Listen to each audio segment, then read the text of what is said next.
Before we begin with the video, do me a favor and subscribe to the channel. Also, be sure to like and comment this video. I've been officially partnered with YouTube and I hope to continue making content, but that's only going to continue if this channel grows. Subscribing, liking, and commenting on the videos are all free for you, and all of them really help this channel grow. So please help me out. Subscribe, like, and comment. Thanks. So I was looking at South Carolina's schedule for next year, and I wanted to make a video about my expectations for them in 2023. I want to start off by saying that from the beginning, I really like the Shane Beamer hire. You know, I think he's exactly what Dabo is. And it's funny because for the longest time, I mean, South Carolina fans ridiculed Dabo. You know, some of the arguments I've heard is that Dabo's not a brilliant football mind because he was never a coordinator in college. You know, we promoted him as a wide receiver coach, never was a coordinator, so therefore he's not a brilliant football mind. All of his success is because of his coordinators, right? Chad Morris, Brent Venables, Tony Elliott. It's always because of them, not because of Dabo. I've always heard that Dabo is just a cheerleader, just a CEO, not really a football coach, X's and O's, doesn't call them. He just runs the program. And yeah, he's probably pretty good at that, but again, he surrounds himself with great people, and therefore they deserve all of the credit. And it's so nice that South Carolina has their own version of Dabo now. Everything they criticize Dabo for is exactly what Shane Beamer is. He was never a coordinator, so therefore he's not a brilliant mind. He's more of a cheerleader, less of a coach. You can tell by his antics off the field. They're very similar to Dabo's antics. Both of them have a very similar personality from each other. And, you know, it's nice to see them get exactly what they've criticized for the better part of a decade, right? Dabo was criticized for all of these reasons, and Shane Beamer fits all of those reasons. I'm just glad they got that guy. I really am. I feel happy for you. But the main reason I like the Shane Beamer hire is that South Carolina felt like the destination for him. You know, it feels like this truly is where he wants to spend his entire career as a coach. And I feel the same way about Dabo. I don't think Dabo's ever going to leave Clemson unless we push him out, which is probably not going to happen at this point. But it feels like Clemson was just the destination for Dabo. Maybe Alabama could have pried him, but nobody else certainly was. It feels like that with South Carolina and Shane Beamer. I just don't know if any other program is going to be able to pry him away from South Carolina. I really think this is the place that he wants to be, and I never got that feeling from Will Muschamp. So I think he's a clear upgrade from Will Muschamp. I think this is the destination for him. Give him enough time, and I do think South Carolina can be a really, really, really good program under Beamer. But on to this season, one word to describe South Carolina fans: overconfident. I get it. You finished 2-1 in your last 3 games against Tennessee, Clemson, and Notre Dame, and somehow with those 3 games, 2-1, you're going to compete with Georgia in the SEC East this year. Except the reality is you're just really not that good yet, right? And I say yet because, again, I do like Beamer. But Rattler was amazing over those last 3 games, but why should I ignore the other 10 games that he played? Is he really the guy that torched Tennessee, or is he the guy that struggled against Missouri? You know, outside of those 2 plays against Clemson, he did really well. He torched us. But I also watched him against Florida. You know, at the end of the day, Spencer Rattler is just an inconsistent quarterback. He's got all the tools to be great. He's got a really high ceiling. There's no doubt about that. But he's been inconsistent for 4 years. Why would I expect him to be any different next year? On top of that, he's got a brand new scheme to learn. And Beamer made the splashiest hire of this offseason by landing Dow Loggins, who I'm sure every Power 5 team in the country really, really fought for. I mean, seriously, this guy was just a brilliant offensive coordinator in the NFL, right?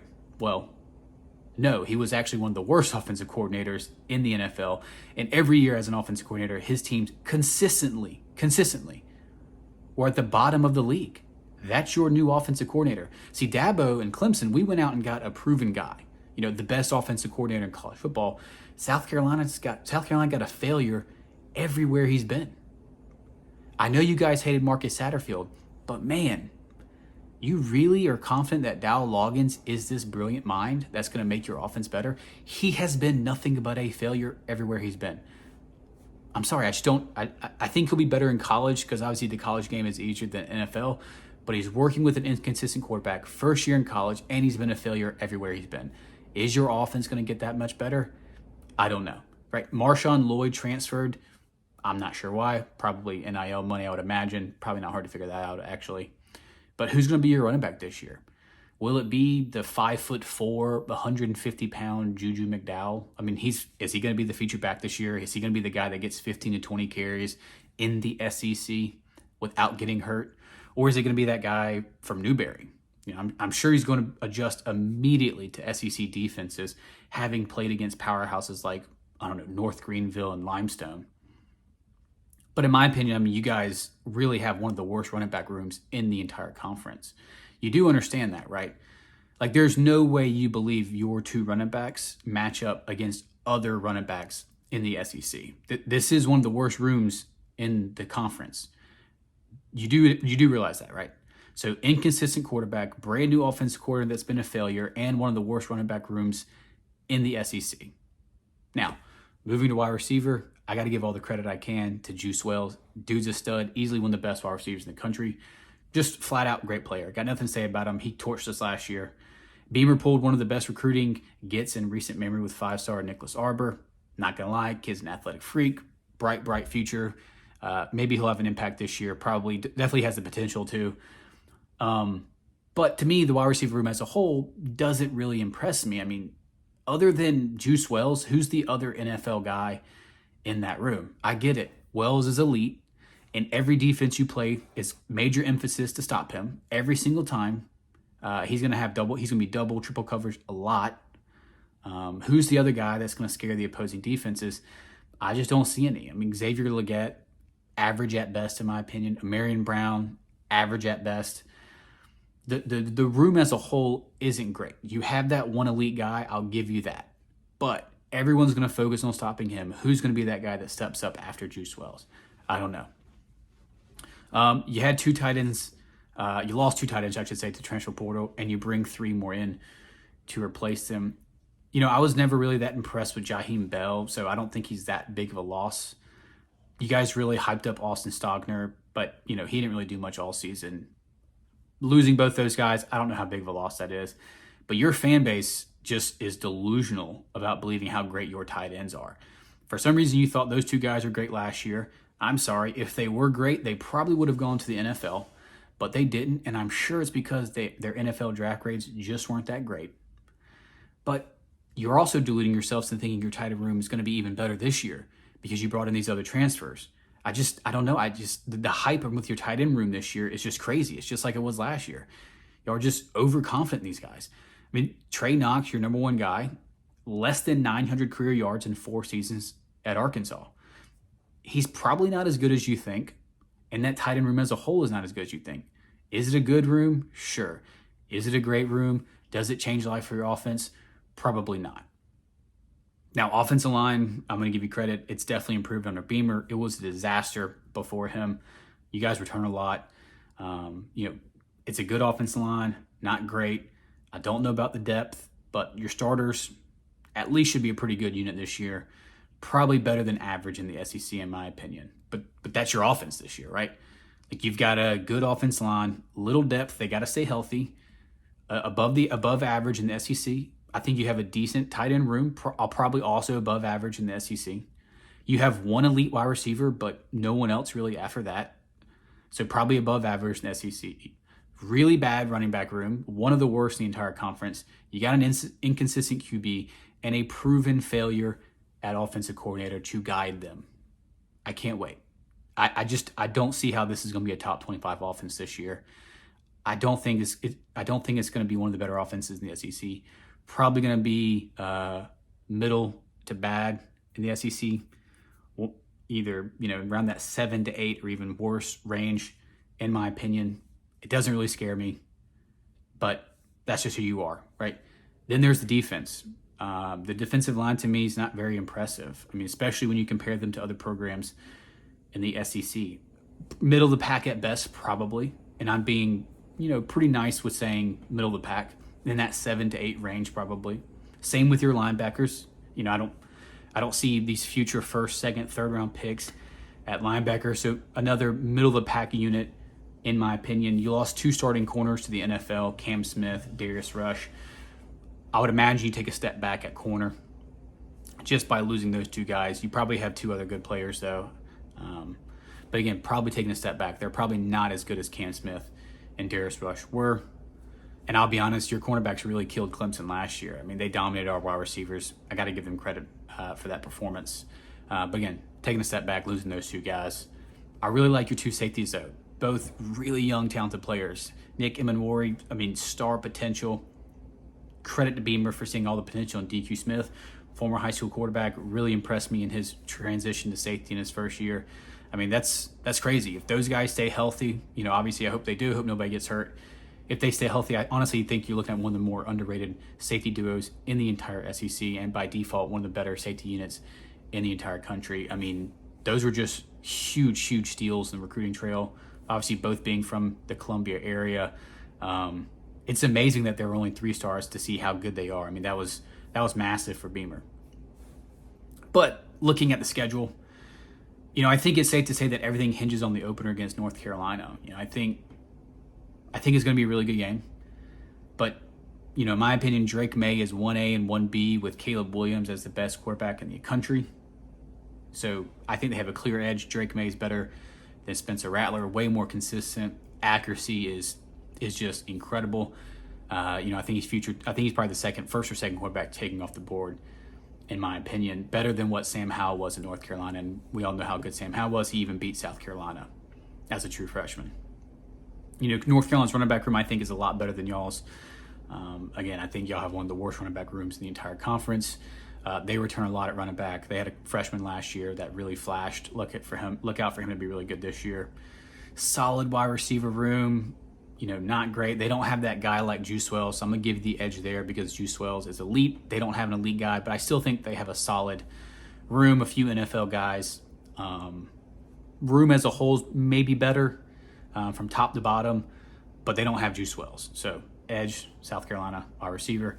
Tight end room, honestly, they're probably a little bit on par with y'all. You're probably going to have the edge with Trey Knox. I like Bryceman Nesbitt at North Carolina myself. Those rooms are more close than you probably think. I know a lot of South Carolinians, you overhype your tight end rooms, like I said earlier.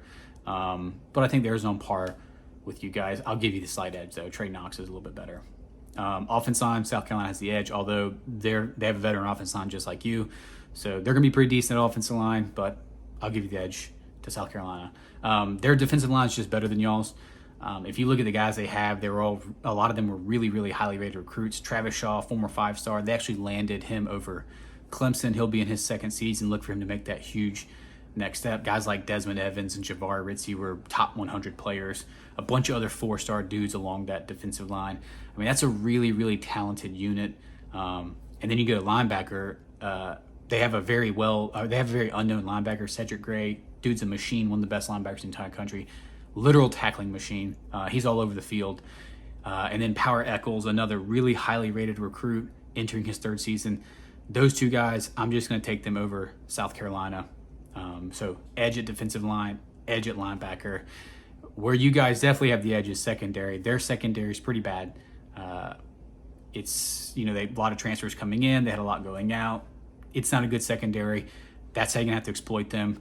Their front seven's pretty talented. Their back four is really, really, really bad. You can definitely expose them. But Spencer Rattler versus Drake May.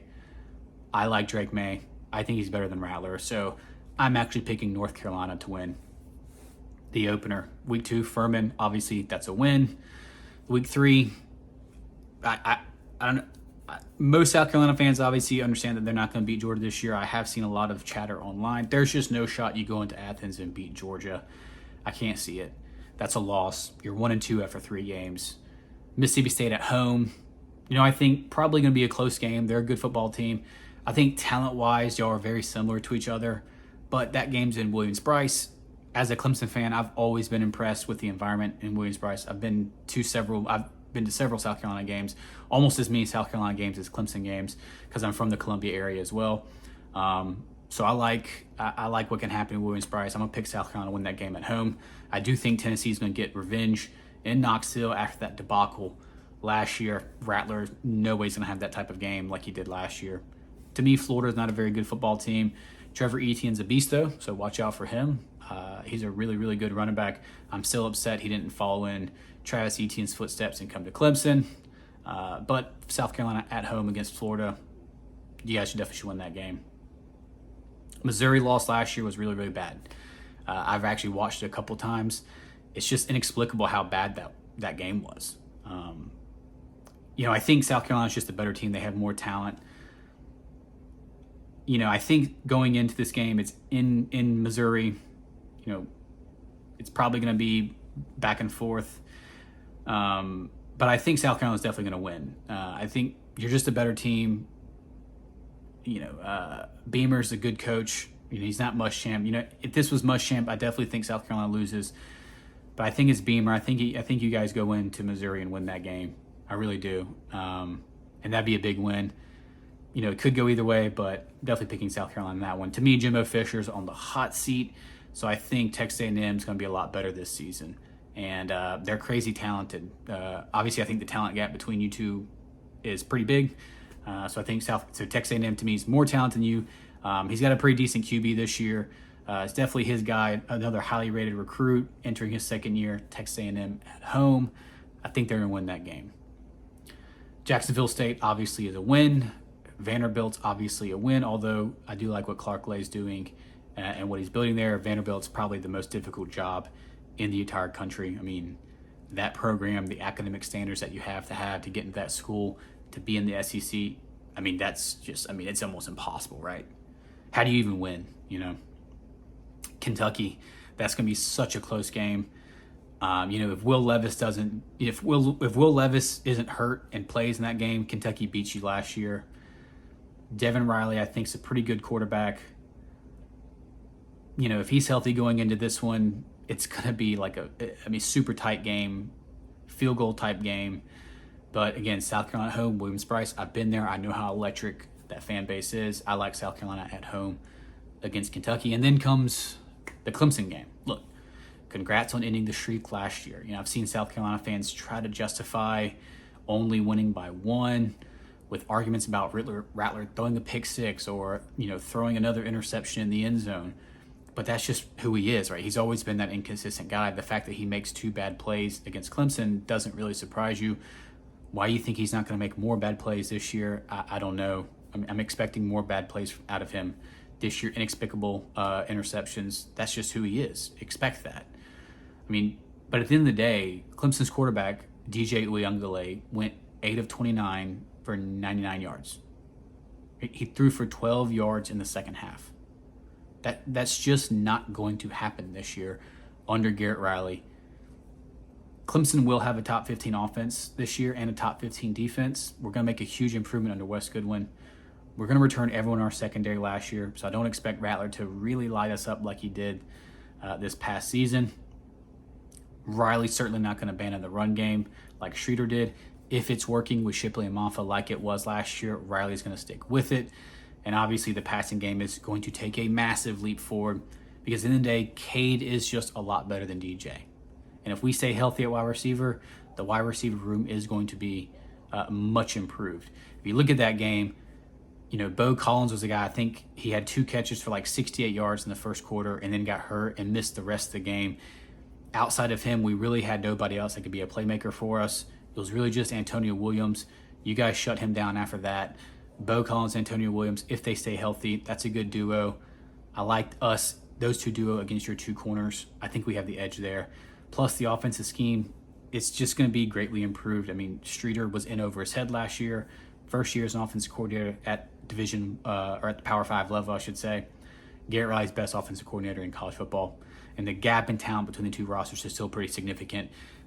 I know that I've argued with South Carolina fans on Twitter about this, but I promise you, look at our roster and look how many of our players are going to get drafted in the NFL and look how many players you're going to get drafted. I guarantee you Clemson has a significantly more NFL draft picks than you do. The talent between the 2 rosters is still pretty big. So I think Clemson's going to win comfortably in that one. Dabo's pissed. He's heard a lot of noise. Fired Streeter, got Riley in. I think all the coaches are on the hot seat this year. Who knows what's going to happen to them. I think Clemson wins like a 38-21 type game. But we made a huge improvement. I'm not sure that you did, but that's my predictions. 7-5, right? I think 9 wins is the ceiling, so 9-3 is as best as you can do. 5 wins is the floor. You won't win more than, or lose more than 7 games, I should say. So I like the middle of those two numbers, 7-5. I think Beamer's definitely building something nice. I really do like the hire, but you got to give him time. Lower your expectations. You're just not there yet. We haven't had enough consistent recruiting classes in a row, but clearly he is recruiting at a high level. I like that moving forward. You are deluding yourselves because of 2 games last year. Calm down. Remember who you really are. You're not that team. As always, go Tigers.